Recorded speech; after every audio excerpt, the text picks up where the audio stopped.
Well, hello again. It is raining again in Arkansas in August. Absolutely unheard of as far as I'm concerned.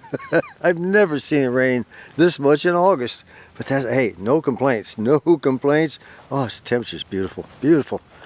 Well, let's go check on our bumper and see how our experiments are going. I put some of this evapor rust out of that container there in a spray bottle.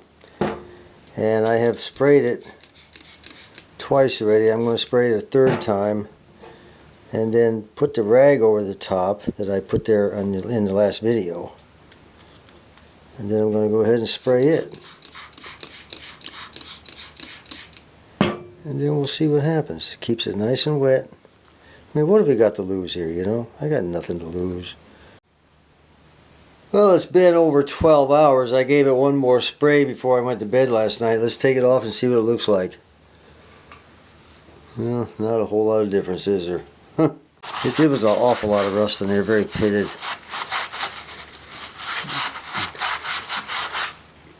By the way, one of our subscribers, Jeff Smith, he said that this car has been up north a while from all the rust and everything. Well, first of all, there's not a whole lot of rust on the car. I am only the third owner, and this car has always lived in Arkansas. And go back and check some of the first videos out, and you'll see that. All right, it's done pretty good, and I think the rust reformer would really help on that now. However, this is a slow process. I'm not going to wait 12 hours and then do it 3-4 times, and so I think what we better do is stay with the old gel.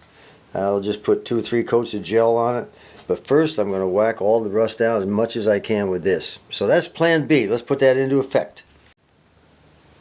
Well, this one right here was doing okay on the very light rust. It was taking, shining it down. But when we got up here to the tougher stuff, it's just too flimsy. It won't do the job. I'm really disappointed in this. Probably made in China. Anyway, what we're going to do is I had some of these that I bought quite a while ago. Now these are pretty hard and pretty coarse. Well, that looks a whole lot better. Of course, this small wheel is not going to be able to get up into areas like this. I can get some of it, but not all of it, and over here as well. So that brings me back to expectations. What do I expect from this bumper with this rust removal? Will I get it all off? No. I'll have to rely a lot on the evapor rust, and then the rust reformer that I put on after it's as clean as I can get. It's going to take a while. Anyway, I'm just going to keep plugging away at this a little at a time. It's probably going to take me about a month. But when we're done, this is one of these things we're in no hurry. We've got other things to do in the meantime. Okay, take 2, change of plans. I decided, I'm not going to keep playing with this crap. So I'm not going to take a month to do this.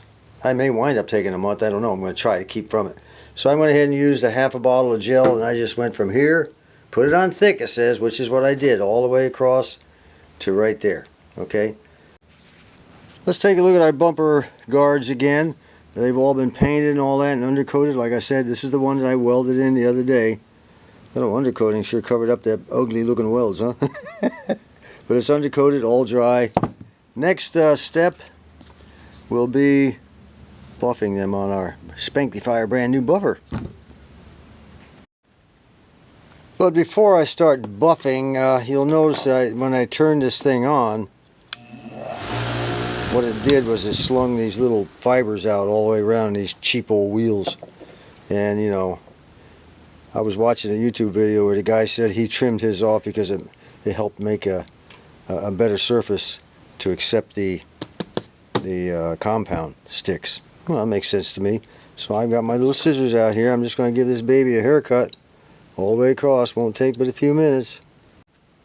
Well, that looks a whole lot better. Now we'll run it again. Wasn't much of a mess involved either. Whenever I'm on YouTube, I always look for good ideas. Except for those from Ron C. down in Florida, our good subscriber. His ideas usually are pretty sucky.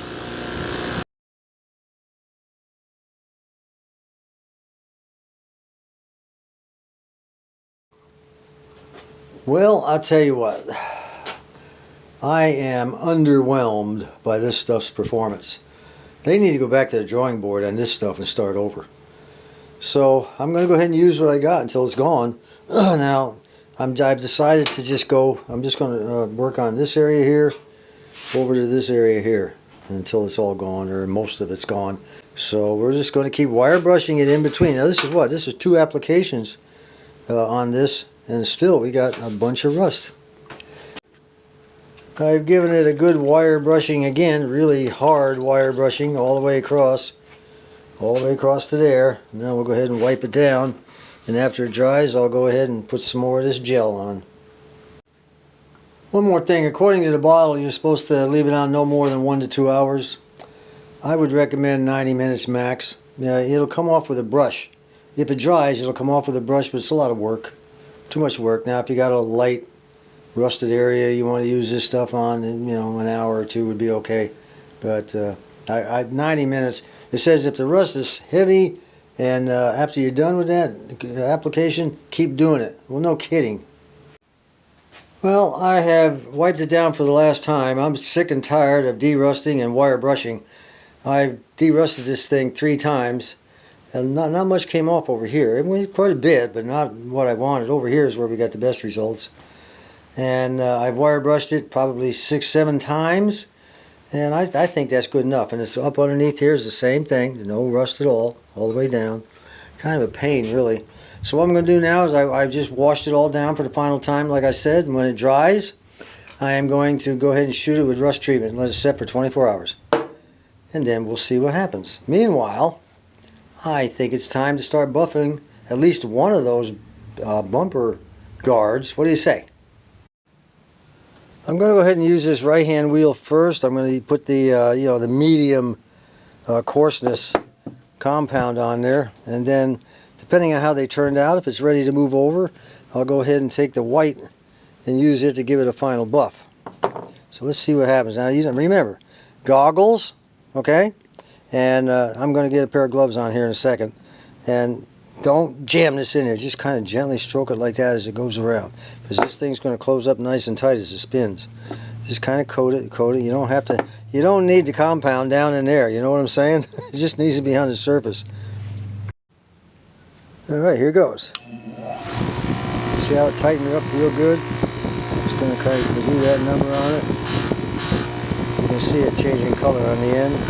See it starting to change color on the wheel. Gently does it, work it back and forth.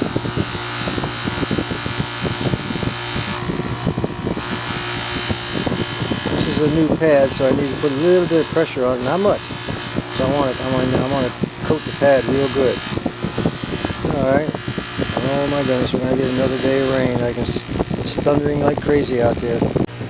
Let me get the old bumper guard and I'll start working it back and forth, see what happens.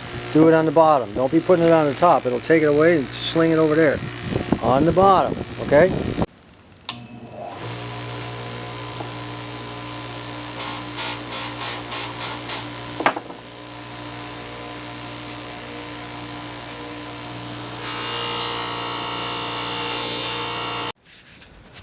I've only shined one side to give you an idea of what, and I only did it for a few minutes. Now this looks really nice.